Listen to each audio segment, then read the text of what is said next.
Okay, let's look at number 7 on your MATLAB, because this was messed up by a bunch of you. But let's do this without the shortcuts. Okay, so if you wanted to do number 7 without any shortcuts, and a lot of teachers teach addition and subtraction of scientific notation without any shortcuts. I know Mrs. Brown does. Perfectly good way to do it. So if you want to add two numbers in scientific notation, one way to do it is to just put both numbers in standard form. Okay, 5 times 10 to the 6. I'm going to move the decimal point 6 places to the right. Okay, I'm just going to put them both in standard form. So if I take my 5 times 10 to the 6, I have 5.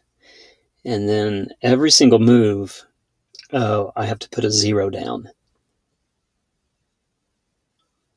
So that's going to be 5 million.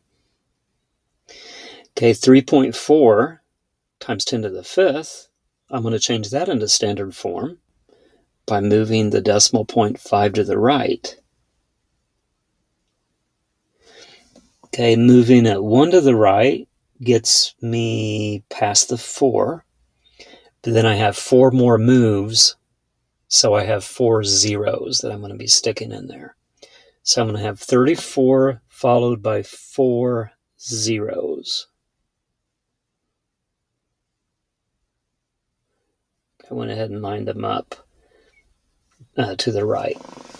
So that'd be 340,000. Okay, so I took my original two numbers that were in scientific notation. I'm going to put them both in standard form.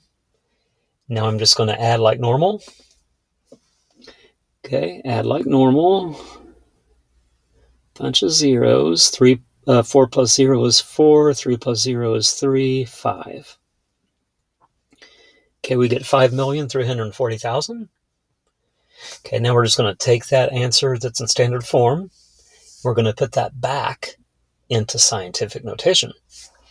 Okay, so to put this in scientific notation, we need the decimal point to be past one non-zero digit. No, I didn't make that go where I want it to go.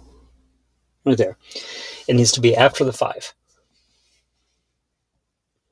So I need to write it as 5.34. Okay, times 10 to the something. And to figure out what I need to put for the exponent, just ask myself, what do I need to do with this decimal point that's here between the 5.34, the 5 and the 3.4, to get it back where it belongs, which is at the end. So it looks like I'm going to have to move 2 to the right to get past the 4. And then I have 4 more moves to get past 4 zeros. So I'm going to have to move the decimal 6 to the right. So that's an exponent of a positive 6. So 5.34 times 10 to the 6. The answer to that is George Washington. Okay, let me know if you still have questions on this, but we just took both numbers, put them both into standard form, added them up, and then we took our answer and put it back into scientific notation. Okay, keep me posted.